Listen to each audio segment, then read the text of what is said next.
So I want to do the best years of our lives, but I promise to be quick about it because I don't want to Okay. spend too much more time on our Mhm. podcast. I'm getting a little tired. But so the best years of our lives, spoilers are, we're covering spoilers. The best years of our lives is about 3 servicemen returning from World War II. And this came out in 1946, so it is just a year and some months after the war. And they're all returning home, and they all live in the same city. And that's how they all meet each other on the way home, because they're hitching rides on planes to get back home. Mm-hmm. And once they get back home, it's really just about them acclimating back to life. And each character has an arc, and each character is at a different place in life and has a different story to tell. Mm-hmm. And really, that is the broad synopsis of the movie, because that's what it covers. One of our characters is an older man. He has a family. He's returning home to his family, and he'd been in the military for many years and had been gone from home for a long time, I think. I think it'd been a couple of years or something. For him, it's all about returning home, and his kids are older, and he's getting used to them being older, and his wife and him aren't sure. Like, I mean, they loved each other once, and they think they still love each other, but it's like them figuring out if they still love each other.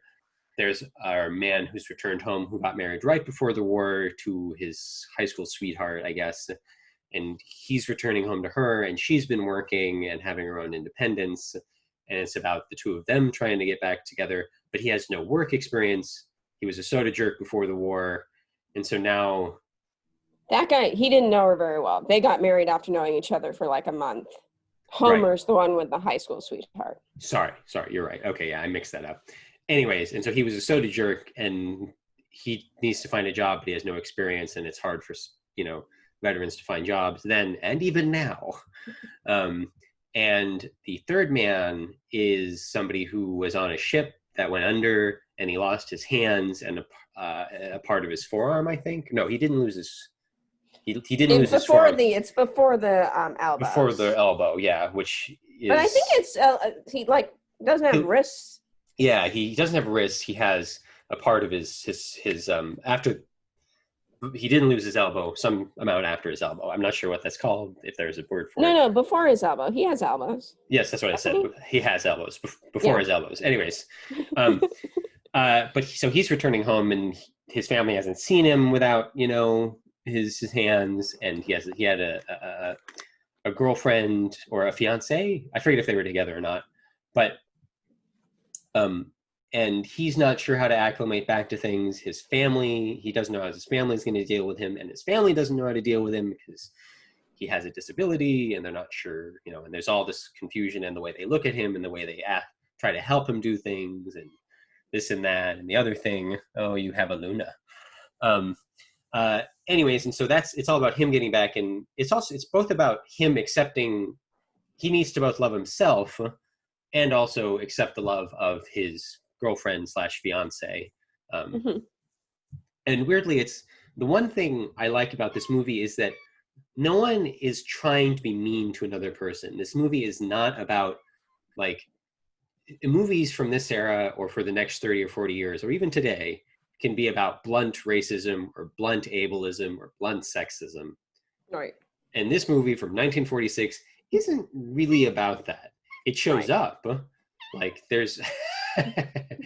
Such a needy Luna. I think I'm going to need to. I'll be right back. Yes, I'll keep going. And it's not... And there's so many movies about that blunt ableism and bluntism. And that shows up in this movie, but it isn't about that. It's about just trying to acclimate, and how hard it is to acclimate in a world that might actually want you to be there. Like these people, like our disabled veteran, whose name I forget his name. What's the name of the disabled veteran? Do you remember? The character's name? Yeah. Homer. And so Homer, like, it's about, like, his family loves him and wants to be there and wants to do good by him, but they don't know how to do it. And weirdly, this movie from 1946 is more nuanced about these things than like Green Book was or something. Green Book is not a particularly nuanced film, really. Yeah.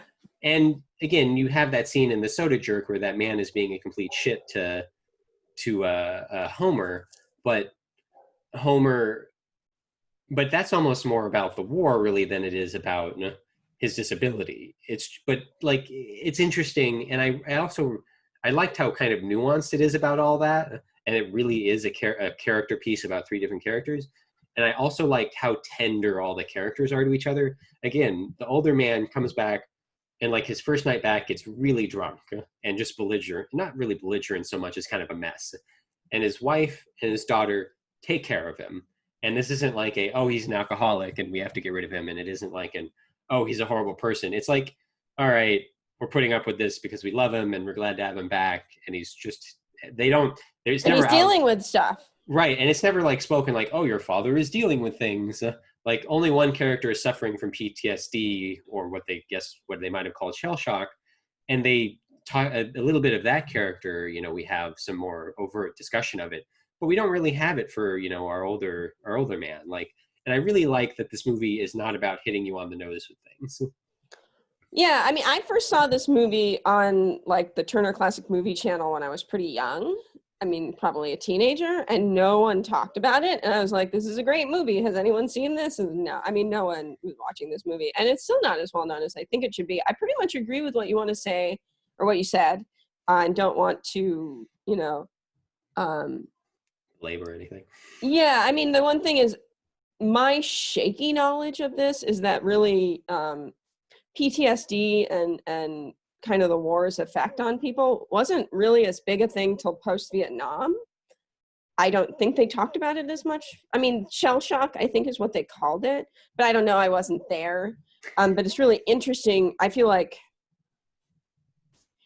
you see a lot of movies about kind of the tragedies of war, even around World War I and World War II. They do talk about that kind of stuff, but you don't see as much people dealing with it the way they are in this movie. Like a lot of war movies take place during war, and this is like immediately after, and it's definitely not an anti-war film.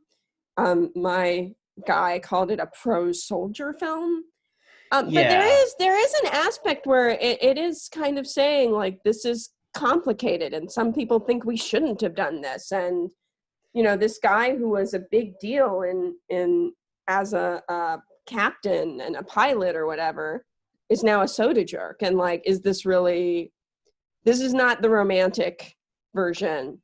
Yeah. I've also seen people call this movie like a propaganda. And I'm like, I wouldn't say that it, again, it's not anti-war. Yeah, but it's not a John Wayne film either. Like it's weirdly, it's kind of is the term apolitical, where it's not really that political about it. It's not neutral. It's definitely not neutral. Such a needy Luna. Kitty. It's really not. It's not neutral about it. Again, they have that scene where a man is sort of giving Homer shit about, or not really giving him shit, but talking about how we shouldn't have been at war and about the war was really about other things. And the movie punches that man in the face, which is kind of just a way of saying, well, he's wrong. And like, that's the most pro-war it really gets to me in the whole movie. And like, maybe, I guess if we want to evaluate that, like, I don't think there's anything wrong with having that as criticism and being like, well, this movie's pro-soldier and it has that one kind of pro-war moment. But again, the movie's really apolitical to this. It's really about people returning home from the war and about the soldiers and about our one man, the older man, who's a banker, and how he wants to try and help these men who don't have anything by giving them the loans, and like how it's not good for the bank, but it's good for the soldier, and the soldier, like, you have to recognize what a soldier did in war.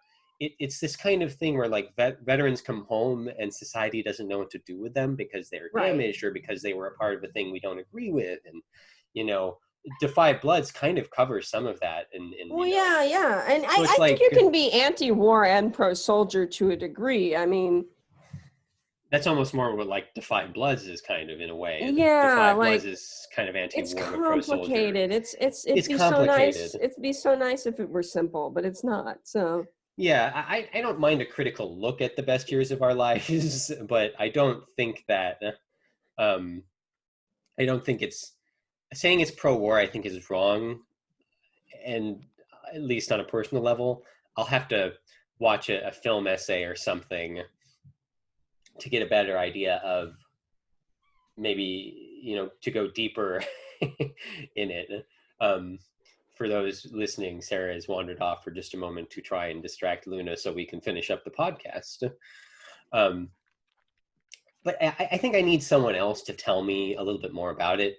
But I am skeptical of anyone calling it pro-war, though I would also be skeptical of somebody who wasn't maybe being critical of, or not critical, but just sort of approaching those aspects of the movie.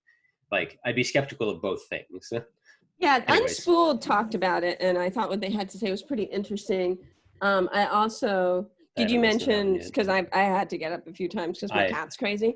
Did you mention, too, it's interesting how unheroic they make Homer's loss of arms? Like, yeah, I didn't mention that, but I think you're right. That is kind of interesting. Yeah, because they basically based it on the actor's true story, which is like he was just in the kitchen or something like that and got, he wasn't saving anyone. He was doing test work with something and it blew up in his hands. Yeah, it's not really. It's not a war injury in terms of like being in the war. It's a war injury in terms of like he was at a base training people and yeah. Yeah, the actor's name is Harold Russell. Didn't go on to much of a career despite this this role. He's pretty good at it too. Sarah's reading and then figuring out what. Yeah, a defective fuse detonated TNT explosives he was handling. Like, yeah, I mean, that's what happens sometimes. Yeah, no, I think you're right. It's unheroic, and the movie sort of is also tackling that. It's like nobody's really like, oh, he was a hero in the war. It's not really about that. It's about like he's home now, and what do we do now? But also like this happens, like. Yeah. Anyways, I just wanted to cover that real quick because it was really an excellent movie.